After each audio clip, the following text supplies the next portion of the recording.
മലയാള ഭാഷ തൻ മാദക ഭംഗി നിൻ മലർമന്ദഹാസമായി വിരിയുന്നു. കിളി കൊഞ്ചും നാടിൻ്റെ ഗ്രാമീണ ശൈലി നിൻ പുളിയിലക്കരമുണ്ടിൽ തെളിയുന്നു. അതെ, നമ്മുടെ മാതൃഭാഷ അത്രയേറെ ഭംഗിയുള്ളതാണ്. സ്നേഹത്തിൻ്റെ ഭാഷയാണ് മാതൃഭാഷ.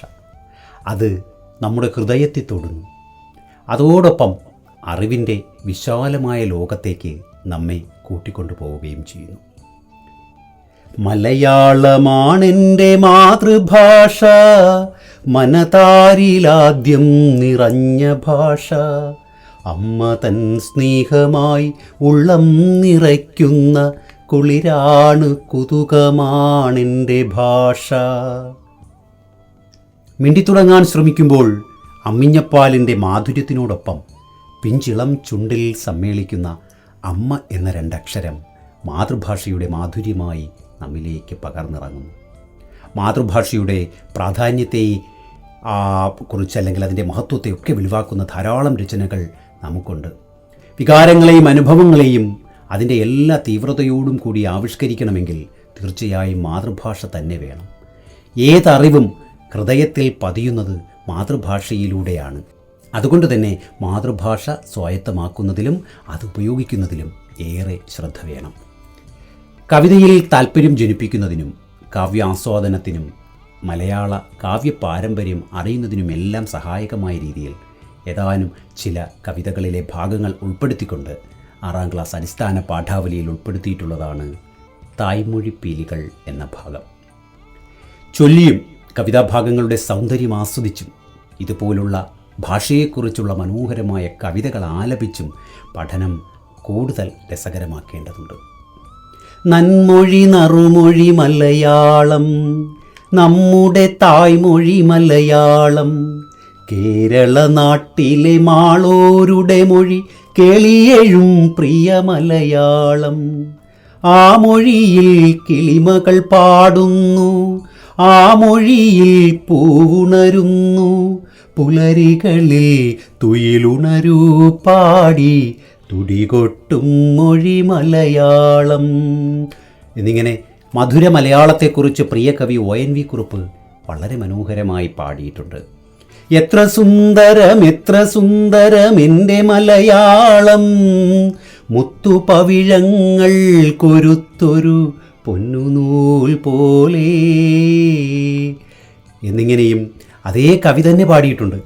ഇങ്ങനെ നമ്മുടെ ഭാഷയെക്കുറിച്ചും അത് നൽകുന്ന സൗന്ദര്യ അനുഭൂതികളെക്കുറിച്ചുമെല്ലാം നിരവധി കവികൾ മനോഹരമായ കവിതകളിലൂടെ നമ്മെ കേൾപ്പിച്ചിട്ടുണ്ട്. നമ്മുടെ ഭാഷയെപ്പറ്റി ഏറ്റവും അധികം പാടിയിട്ടുള്ള ഒരു കവിയാണ് മഹാകവി വള്ളത്തോൾ. വള്ളത്തോൾ നാരായണമേനോൻ്റെ എൻ്റെ ഭാഷ, തറവാട്ടമ്മ തുടങ്ങി നിരവധി കവിതകൾ അത്തരത്തിൽ ഉള്ളവയാണ്. സന്നികൃഷ്ടാബ്ദി തൻ ഗംഭീര ശൈലിയും സഹ്യഗിരി തൻ അടിയുറപ്പും ഗോകർണക്ഷേത്രത്തിൻ നിർവൃതീകൃത്വവും ശ്രീകന്യാമാതിൻ പ്രസന്നതയും ഗംഗ പോലുള്ള പേരാറ്റിൻ വിശുദ്ധിയും തെങ്ങിളം കായ്നീരിൻ മാധുര്യവും ചന്ദനയിലാലവം ഗാദി വസ്തുക്കൾ തൻ നന്ദിത ഘ്രാണമാം തൂമണവും സംസ്കൃത ഭാഷ തൻ സ്വാഭാവികോജസ്സും സാക്ഷാൽ തമിഴിൻ്റെ സൗന്ദര്യവും ഒത്തുചേർന്നുള്ളൊരു ഭാഷയാണിൻ ഭാഷ, മത്താടിക്കൊൾക്കഭിമാനമേ നീ എന്നിങ്ങനെ തുടങ്ങുന്ന എൻ്റെ ഭാഷ എന്ന കവിതയിലെ വരികളാണ് പാഠഭാഗത്ത് ആദ്യമായി കൊടുത്തിട്ടുള്ളത്. ഏതൊരു വേദവും ഏതൊരു ശാസ്ത്രവും ഏതൊരു കാവ്യവും ഏതൊരാൾക്കും ഹൃത്തിൽ പതിയേണമെങ്കിൽ സ്വഭാഷതൻ വക്രത്തിൽ നിന്നു താൻ കേൾക്കവേണം. മാതൃഭാഷയുടെ പ്രാധാന്യം എത്ര വലുതാണ് എന്ന് നമ്മളെ ഓർമ്മിപ്പിക്കുകയാണ് ഈ വരികൾ. അറിവ് നേടുവാൻ നമ്മെ ഏറ്റവും കൂടുതൽ സഹായിക്കുന്നത് നമ്മുടെ മാതൃഭാഷയാണ്. അഥവാ മാതൃഭാഷയിലൂടെ നേടുന്ന അറിവിനോളം നമ്മുടെ മനസ്സിൽ തങ്ങി നിൽക്കുന്നതായി മറ്റൊന്നും തന്നെയില്ല. മറ്റു ഭാഷകളിലൂടെ നേടുന്ന അറിവുകളെല്ലാം താമരയിലയിൽ വീണ ജലത്തുള്ളി പോലെ തെറിച്ചു പോവുകയുള്ളൂ, മനസ്സിൽ തങ്ങി നിൽക്കുകയില്ല അവ. ഏതു വേദമായാലും ഏത് ശാസ്ത്രമായാലും ഏതൊരു കാവ്യമായാലും അത് ഏതൊരാളുടെയും ഹൃദയത്തിൽ നന്നായി പതിയണമെങ്കിൽ അത് സ്വന്തം ഭാഷയുടെ അഥവാ മാതൃഭാഷയുടെ മുഖത്തു നിന്ന് കേൾക്കുന്നതാകണം. അഥവാ മാതൃഭാഷയിലൂടെ നമ്മുടെ ഉള്ളിലേക്ക് കടന്നു വരേണ്ടതാകണം എന്നാണ് കവി ഈ വരികളിലൂടെ നമ്മെ ഓർമ്മപ്പെടുത്തുന്നത്. മാതൃഭാഷയിലൂടെ ഹൃദയത്തിൽ പതിയുന്ന അറിവുകൾ മാത്രമേ മനുഷ്യൻ്റെ നന്മയ്ക്കായി ഉപയോഗിക്കുവാൻ കഴിയുകയുള്ളൂ എന്നൊരു സൂചനയും ഈ വരികൾ നൽകുന്നുണ്ട്. എൻ്റെ ഭാഷ എന്ന കവിത പൂർണ്ണമായും എല്ലാവരും വായിക്കുകയും കേൾക്കുകയും ചെയ്ത് ആ കവിതയുടെ സൗന്ദര്യവും ഒപ്പം ഭാഷയുടെ മഹത്വവും എന്തെന്ന് തിരിച്ചറിയുവാൻ കൂടി ശ്രമിക്കേണ്ടതാണ്. എൻ്റെ ഭാഷ എന്ന കവിത പൂർണ്ണമായും ഉള്ള ഒരു ക്ലാസ് ഇതിൻ്റെ ഡിസ്ക്രിപ്ഷൻ ബോക്സിൽ അതിൻ്റെ ലിങ്ക് കൊടുത്തിട്ടുണ്ട്. എല്ലാവരും അതുകൂടി ഒന്ന് കാണാൻ ശ്രമിക്കേണ്ടതാണ്. മലയാള ഭാഷയെ സാധാരണ ജനങ്ങൾക്കായി ഏറ്റവും നന്നായി മെരുക്കിയെടുത്തിയ ആദ്യ കവിയാണ് കുഞ്ചൻ നമ്പ്യാർ. തുള്ളലെന്ന കലയിലൂടെ ഭാഷയെ സാധാരണക്കാരിലേക്ക് എത്തിച്ച മഹാകവി. ഭാഷയിലൂടെ സമൂഹത്തിലെ തിന്മകളെ എങ്ങനെ ഇല്ലാതാക്കാം, എങ്ങനെ ഒരു സമൂഹത്തെ ശുദ്ധീകരിക്കാം എന്നെല്ലാം തെളിയിച്ച കവിയാണ് അദ്ദേഹം. ആർക്കും പ്രിയമായി പറയാതെയും ആർക്കും ഒരു കുറവും ഉണ്ടാക്കാതെയും സുന്ദരമായ ഭാഷയിലൂടെ സാധാരണ ജനങ്ങൾക്കു വേണ്ടി സാമൂഹിക വിമർശനം നടത്തിയ കവിയാണ് കുഞ്ചൻ നമ്പ്യാർ. ഭാഷ പ്രയോഗിക്കുമ്പോൾ ശ്രദ്ധിക്കേണ്ട കാര്യങ്ങളെക്കുറിച്ച് പഞ്ചേന്ദ്രോപാഖ്യാനം പറയൻ തുള്ളലിൽ അദ്ദേഹം പറഞ്ഞിട്ടുള്ള വരികളാണ് നമ്മുടെ ഈ പാഠഭാഗത്തുള്ളത്. മാധുര്യ ഗുണങ്ങളും അക്ഷരവ്യക്തിയും വേണം, സാധുത്വം പദങ്ങൾക്കും സതതം സംഭവിക്കണം, ബോധിപ്പിപ്പതിനുള്ള കുശലത്വമതും വേണം, ബോധമുള്ളവർക്കുള്ളിൽ ബഹുമാനം വരുത്തേണം. പറയുന്ന കഥ മെച്ചമാകണമെങ്കിൽ താളവും മേളവും അത്യാവശ്യമാണെന്നും നമ്പ്യാർ ഉറപ്പിക്കുന്നു. അറിവും വിവേകവും ഉള്ളവർക്കിടയിൽ കാവ്യഭാഷയെക്കുറിച്ചും മാതൃഭാഷയെക്കുറിച്ചും ബഹുമാനമുണ്ടാകണമെങ്കിൽ എന്തെല്ലാം കാര്യങ്ങൾ വേണമെന്ന് നമ്പ്യാർ ഇവിടെ സൂചിപ്പിക്കുന്നു. അക്ഷരവ്യക്തതയോടൊപ്പം ചൊല്ലാനും ചിന്തിക്കാനും പുതിയ കണ്ടെത്തലുകളിലെത്താനും സഹായിക്കുന്ന മാധുര്യം ഭാഷയ്ക്കുണ്ടാകണം. രസിപ്പിക്കുന്ന ഭാഷയാണ് മധുരിപ്പിക്കുന്ന ഭാഷ. വരികൾക്കിടയിലൂടെ സഞ്ചരിച്ച് പുതിയ അർത്ഥതലങ്ങളിൽ എത്തിച്ചേരാനുള്ള സാധ്യതയും ഭാഷയെ കൂടുതൽ മധുരമുള്ളതാക്കുന്നു, സുന്ദരമാക്കുന്നു. ഏറ്റവും അനുയോജ്യമായ വാക്ക് യോജിച്ച സന്ദർഭങ്ങളിൽ ചേർത്ത് വയ്ക്കുമ്പോഴാണ് സാധുത്വം കൈവരുന്നത്. ഒരാൾ പറയുന്നത് കൊണ്ട് മാത്രം മറ്റൊരാൾക്ക് ബോധ്യപ്പെടണമെന്നില്ല. അപ്പോൾ ഉദാഹരണങ്ങളിലൂടെയും മറ്റും ജീവിത സന്ദർഭങ്ങളുമായി ബന്ധിപ്പിച്ച് പറയാനുള്ള കഴിവുണ്ടാകണം. അങ്ങനെയുള്ളവരോട് ബോധമുള്ളവർക്ക് ഉള്ളിൽ ബഹുമാനമുണ്ടാവുകയും ചെയ്യും എന്നും നമ്പ്യാർ വിശദമാക്കുന്നു. അടുത്തതായി അക്ഷരങ്ങൾ എന്ന കവിതയിൽ കുട്ടിക്കാലത്ത് ഭാഷ എഴുതി പഠിക്കാൻ പോയ അനുഭവം ഓർത്തെടുക്കുകയാണ് പാലാ നാരായണൻ നായർ.